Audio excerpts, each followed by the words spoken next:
یہ قرآن اللہ کی طرف سے نازل کی ہوئی کتاب ہے. دنیا کے سارے عیسائیوں کو چیلنج، دنیا کے سارے یہودیوں کو چیلنج، دنیا کے سارے ہندوؤں کو چیلنج. ہم مسلمانوں کو بھی کہتے ہیں آئیے ان کی طرف سے میں آواز اٹھاتا ہوں، آؤ اپنی اپنی کتابیں لے کر. بدھسٹ اپنی کتابیں لائیں، سکھ اپنی کتابیں لائیں، کرسچن اپنی کتابیں لائیں، یہودی اپنی کتابیں لائیں، ہندو اپنی کتابیں لائیں، مسلمان اپنی کتاب لائیں، اور سب کو لا کر ایک میدان میں جمع کر دیں. ایک کتاب بھی باقی نہ چھوڑی جائے دھارمک، اور گھاس لیٹ ڈال کر، مٹی کا تیل ڈال کر ان ساری کتابوں میں آگ لگا دی جائے، ان ساری کتابوں کو جلا دیا جائے، ان ساری کتابوں کو راکھ کر دیا جائے. اس کے بعد کہا جائے اے عیسائیوں آؤ، لاؤ اپنی انجیل زندہ کرو. اللہ کی قسم سارے عیسائی مل جائیں انجیل زندہ نہیں کر سکتے. آؤ یہودیوں اپنی کتاب تورات زندہ کرو. یہودی مر جائیں گے، تورات زندہ نہیں کر سکتے. آؤ بدھسٹوں اپنا بدھزم زندہ کرو. بدھسٹ لوگ اپنی کتاب نہیں سنا پائیں گے. آؤ سکھو تم اپنا گرو گرنتھ پیش کرو، وہ بھی نہیں کر پائیں گے. سارے دھارمک ودوانوں سے کہو اپنی اپنی کتابیں زندہ کرو، نہیں کر پائیں گے. مسلمانوں سے کہو تمہارا قرآن بھی تو جل گیا ہے، تم اپنی کتاب لاؤ. ایک چھوٹا سا بچہ 10 سال کا، 11 سال کا، 12 سال کا مسلمانوں کے صف میں کھڑا ہوگا، اٹھے گا اور پڑھے گا بسم اللہ الرحمن الرحیم الحمدللہ رب العالمین الرحمن الرحیم مالک یوم الدین. یہاں سے شروع کرے گا اور قل اعوذ برب الناس ملک الناس الہ الناس من شر الوسواس الخناس الذی یوسوس فی صدور الناس من الجنۃ والناس تک پڑھ کر سنا دے گا. یہ 10 اور 11 سال کا بچہ سارے مذہبی علماء کو، ودوانوں کو تھپڑ مارتے ہوئے کہے گا کہ ہم نے اپنا پورا قرآن سنا دیا، تم نے اس قرآن کو تو جلا دیا جو کاغذ پر لکھا ہوا تھا، تم نے اس قرآن کو تو جلا دیا جو تمہارے ٹکڑوں پر، کاغذ کے ٹکڑوں پر لکھا ہوا تھا، لیکن تم اس قرآن کا کیا کرو گے جو میرے سینے کے اندر محفوظ ہے، جو میرے دل کے اندر محفوظ ہے. میرے بھائیوں قرآن ایک ایسی کتاب ہے جو جلانے کے بعد بھی نہ جل سکے. پورے قرآن کو سمندر میں ڈال دو تو سمندر اس کو ڈبو نہ سکے. میرے بھائیوں یہاں سے آپ اندازہ لگائیے دنیا کی ساری کتابیں جل جائیں تو دوبارہ کوئی ان کو لکھ نہیں پائے گا، لیکن قرآن کو اگر جلا دو تو دوسرے ہی دن اس کو تمام کی تمام حافظ مل جائیں گے لکھنے کے لیے، تمام کی تمام حافظ مل جائیں گے اس کو سنانے کے لیے. یہ چلے بیچارے قرآن کو مٹانے، یہ چلے بیچارے قرآن کی آیتیں بدلنے. اللہ تبارک و تعالی نے سچ فرمایا انا نحن نزلنا الذکر وانا له لحافظون. ہم ہی نے اس قرآن کریم کو نازل کیا ہے، ہم ہی نے اس قرآن کریم کو اتارا ہے، اور ہم ہی اس کی حفاظت فرمائیں گے، ہم ہی اس قرآن کریم کی رکشا کریں گے. یہ قرآن نہ کبھی مٹا ہے نہ کبھی مٹے گا، اور 1400 سال پہلے، 1400 سال سے اس قرآن کو مٹانے کی بڑی کوششیں کی گئی ہیں. یہ تیاگی یہ کوئی نیا نہیں ہے، اس سے پہلے بھی بہت لوگ اٹھ چکے ہیں اس قرآن کے خلاف آواز اٹھانے کے لیے. اس قرآن کے خلاف زبان چلائی ہے انہوں نے، لیکن سب نے شکست کھائی ہے اور سب کو منہ کی کھانی پڑی ہے. تو میرے پیارے ساتھیوں یہ قرآن ایک ایسی کتاب ہے جو کبھی کسی کے مٹانے سے نہیں مٹ سکتی ہے. ایمان پیدا ہو. یہ قرآن کی چند آیتیں جب کسی کے کان میں پڑ جاتی تھی تو اس کے دل کی دنیا بدل جاتی تھی، دل کی دنیا بدل جاتی تھی. قرآن کی چند آیتیں سنی تھی. حضرت عمر فاروق نے جو اپنی بہن کو مارا تھا، اپنے بہنوئی کو مارا تھا، لیکن کہا تم لوگ ایمان سے باز نہیں آ سکتے ہو تو چلو قرآن پڑھ کے سناؤ.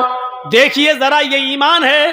حضرت عمر فاروق نکل تو رہے ہیں جناب محمد رسول اللہ کو مارنے، تلوار نکال لی کہ آج محمد کو قتل کر دیں گے صلی اللہ علیہ وسلم، لیکن راستے میں کسی نے کہا کہاں جا رہے ہو؟ جواب دیا محمد کو مارنے. بہت پریشان کر رکھا ہے، آج جڑ ہی کو ختم کر دیں گے، نہ رہے گا بانس نہ بجے گی بانسری۔ آج محمد ہی کو قتل کر دیتے ہیں۔ اس آدمی نے کہا محمد کو قتل کرنے سے کیا فائدہ؟ تمہارے گھر میں تو تمہاری بہن اور تمہارے بہنوئی، تمہارے جیجا بھی اسلام لا چکے ہیں۔ سنو، اگر یہ بات غلط نکلی تو بہت برا ہوگا، ہم تمہیں کو قتل کر دیں گے۔ ہاں جاؤ پتہ لگاؤ پہلے۔ حضرت عمر نے رخ بدل دیا اور بجائے محمد رسول اللہ کے پاس جانے کے اپنی بہن و بہنوئی کے پاس گئے، دروازہ کھٹکھٹایا، گھر کے اندر داخل ہوئے، پتہ چلا کہ یہ قرآن پڑھ رہے تھے۔ پوچھا کیا پڑھ رہے ہو؟ جواب دیا قرآن۔ مارا بہنوئی کو، اتنا مارا کہ خون بہنے لگا۔ بیوی یعنی عمر کی بہن اپنے شوہر کو، اپنے پتی کو بچانے آئیں۔ کیا کر رہے ہو؟ بچانے آئیں تو اپنی بہن کو بھی مارا۔ حضرت عمر نے اتنا مارا کہ ان کے جسم سے بھی خون نکلنے لگا، لیکن بہنا سینہ تان کر کھڑی ہو گئی اور کہتی عمر تو کیا سمجھتا ہے؟ تیرے کوڑے، تیرے ڈنڈے کیا مجھ سے میرے رب کے اوپر کا ایمان چھین لیں گی؟ مجھ سے محمد رسول اللہ کا دین چھین لیں گی؟ نہیں۔ اے عمر ہوش میں آ، تو اتنا مار کہ میں مر جاؤں، اور مرنے کے بعد بھی میرے جسم کے ٹکڑے ٹکڑے کر دے، اور میرے جسم کے ان ٹکڑوں کو بھی کتوں کو کھلا دے۔ اس کے باوجود بھی میں محمد کے دین، محمد کے رب کے اوپر سے اپنا ایمان نہیں ہٹا سکتی ہے۔ نہیں۔ حضرت عمر نے دیکھا یہ تو میرا نام لینے لگی، جو زندگی بھر مجھے بھائی بھائی کہتی تھی، آج عمر کہہ کر پکارنے لگی، آج عمر کہہ کر للکارنے لگی، آج عمر کہہ کر اس نے مجھے للکارا ہے، آج عمر کہہ کر اس نے مجھے، آج عمر کہہ کر مجھے پکارا ہے، آج اس نے بھائی بہن کا رشتہ توڑ دیا ہے۔ حضرت عمر سمجھ گئے کہ یہ میری بہن کے اندر میرا ڈر اب کام نہیں آ رہا ہے، اس کے اندر کوئی طاقت ہے جو گھس گئی ہے۔ کہنے لگے اچھا تم نہیں مانو گی، اچھا ذرا لاؤ تو وہ قرآن جو تم پڑھ رہی تھی، ذرا مجھے بھی تو سناؤ اس میں کیا لکھا ہے۔ کہا کہ تم ناپاک ہو، پہلے غسل کر لو۔ حضرت عمر نے غسل کیا۔ ایک حدیث میں آتا کہ پہلے تم وضو بناؤ، وہ وضو بنا کے آئے یا غسل کر کے آئے، پھر بہن نے قرآن کی چند آیتیں ان کے سامنے پڑھیں، بہن نے جو ان کو پڑھا رہا تھا ان سے پڑھوائیں۔ چند آیتیں ہی ابھی عمر نے پڑھی تھی، چند آیتیں ابھی عمر کے کانوں میں گئی تھی کہ حضرت عمر فاروق کی دل کی دنیا بدل گئی اور کہنے لگے بس بس بس، اب چلیے مجھے بھی محمد رسول اللہ کے پاس لے کر چلیے۔ اس قرآن کی آیتوں کو سن کر مجھے محسوس ہو گیا ہے کہ یہ کسی انسان کا کلام نہیں ہے، لے کے چلو۔ اللہ کے رسول کے پاس جاتا ہوں اور میں ایمان لاتا ہوں۔ میرے بھائیوں، جب اللہ کے نبی صلی اللہ علیہ وسلم کے پاس یہ پہنچے،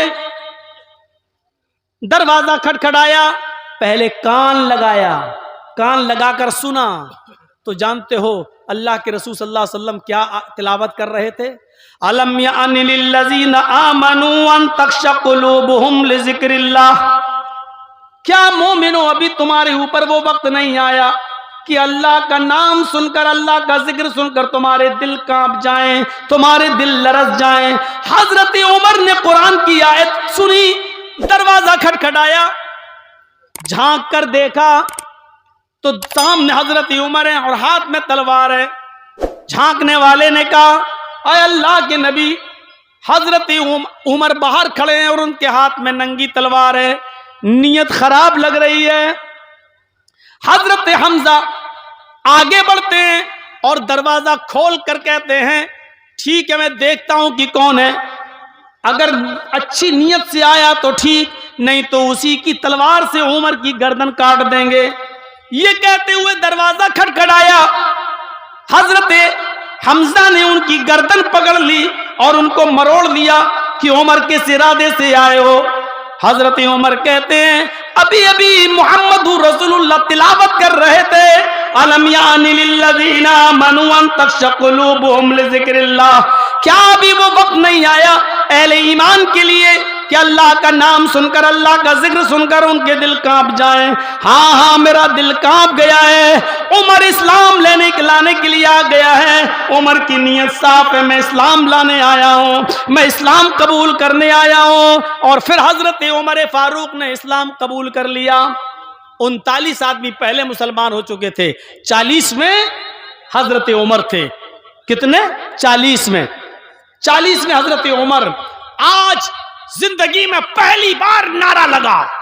39 آدمی جب مسلمان ہوئے تو نعرہ نہیں لگا، لیکن 40 میں جب حضرت عمر اسلام لائے تو صحابہ میں اتنی زور کا نعرہ لگا کہ پہلی بار زید ابن ارقم کے گھر سے یہ آواز گونجی اور باہر نکلی. آواز آئی للہ تکبیر، اور سب نے کہا اللہ اکبر. اللہ اکبر کا نعرہ بلند ہوتا ہے. حضرت عمر فاروق کے اسلام لانے کے بعد یہ آواز پہلی بار کسی کے گھر سے باہر نکلی، اللہ اکبر کی زور سے آواز. اللہ کے نبی نے کہا عمر آج میں اتنا خوش ہوں، اتنا خوش ہوں، اتنا خوش ہوں کہ دل چاہتا ہے کہ تم جو مانگو آج میں تمہیں انعام میں دوں، جو مانگو وہ میں تمہیں انعام میں دوں. حضرت عمر کہتے ہیں اے اللہ کے نبی کیا آپ مجھے انعام دینا چاہتے ہیں؟ ہاں بتاؤ اے عمر تمہیں کیا چاہیے. حضرت عمر نے جو جواب دیا وہ سنیے. اے اللہ کے نبی میں چاہتا ہوں آپ کے 39 آدمی جو اسلام لا چکے ہیں وہ آج خانہ کعبہ میں جا کر نماز ادا کریں، آپ ان کے امام بنے. آپ کو اب تک خانہ کعبہ میں گھس کر نماز نہیں پڑھنے دی جا رہی ہے، خانہ کعبہ میں آپ کے اوپر روک لگی ہوئی ہے. میں چاہتا ہوں کہ آپ ان لوگوں کو نماز پڑھائیں اور 39 لوگ ان کے پیچھے نماز پڑھیں. اللہ کے نبی نے کہا اے عمر اور تم کیا کرو گے؟ اے عمر تم کیا کرو گے؟ میں نماز پڑھاؤں اور سب لوگ میرے پیچھے نماز پڑھیں تو تم کیا کرو گے؟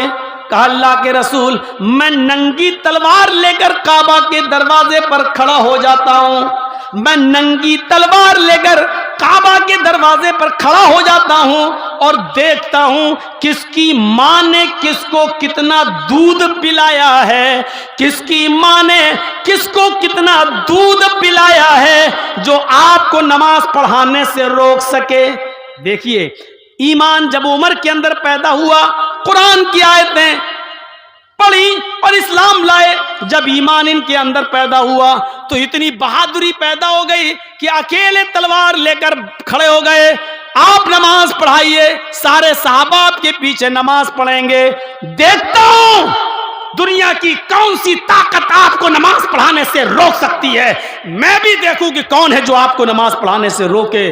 اور زندگی میں پہلی بار محمد الرسول اللہ صلی اللہ علیہ وسلم نے خانہ کعبہ کے اندر نماز پڑھائی اور حضرت عمر خانہ کعبہ کے دروازے کے باہر کھڑے ہو کر لوگوں سے کہتے رہے آؤ دیکھیں کہ کون محمد کو نماز پڑھانے سے روکتا ہے. یہ بہادری، یہ جرأت، یہ بہادری، یہ جرأت پیدا ہوئی تھی ایمان سے. تو آج ایمان ہمارے اندر نہیں ہے، ایمان ہے تو عمل صالح ہمارے اندر نہیں ہے. مجھے بتائیے اور ایک بات دل سے بتائیے، کیا سمیہ رضی اللہ تعالی عنہا کا واقعہ آپ نے نہیں سنا؟ پہلی عورت تھی جس نے اسلام کی راہ میں سب سے پہلے شہادت حاصل کی. عورتوں میں سب سے پہلے کون شہید ہوا؟ حضرت سمیہ. بوڑھی ہو چکی تھی لیکن ابو جہل نے پیچھے سے اس کے ہاتھ باندھ دیے. طبقات پڑھیے ابن سعد کی. ابو جہل نے اس کو بڑھانا کر دیا. بوڑھی عورت جس کا ایک جوان بیٹا ہو عمار، جس کا شوہر یاسر، اور ایک بوڑھی عورت کو اکیلے کھڑا کر دیا جائے اور اس کو ننگا کر دیا جائے. اور ابو جہل اور اس کا پورا لشکر سامنے کھڑا ہے اور کہہ رہا ہے کہ دیکھ سمیہ صرف محمد کے رب کو چھوڑ دے، میں تجھے انعام سے نواز دوں گا. لیکن ایمان کی طاقت دیکھیے سمیہ کے اندر کیا کہتی ہے. ابو جہل بیکار کوشش کر رہا ہے تو، مجھ سے ایمان چھڑانے کی فیل ہو جائے گا، ناکام ہو جائے گا، کیونکہ تو مجھ سے اسلام یا ایمان کو دور نہیں کر سکتا ہے۔ ابو جہل نے نیزہ اٹھایا، اور سنو کلیجہ ہو تو خنجر اٹھایا، اور وہ خنجر پورا کا پورا حضرت سمیہ کی شرمگاہ میں داخل کر دیا۔ وہ خنجر پورا کا پورا سمیہ کی شرمگاہ میں داخل کر دیا، اس طرف سے نکالا اور اس طرف پار کر دیا۔ سمیہ کے ہاتھ پیچھے سے بندھے تھے، آسمان پر نظریں ڈالتی ہے اور کیا کہتی ہے؟ ثبت قدمی علی دینک یا ارحم الراحمین، ہے رحم کرنے والے پروردگار، ہے ارحم الراحمین، تم مجھے ثابت قدم رکھنا۔ ابو جہل مجھے اتنی تکلیفیں دے رہا ہے، اتنی تکلیفیں دے رہا ہے کہ اس کی دی ہوئی تکلیفوں سے مجھے ڈر لگتا ہے کہ کہیں میں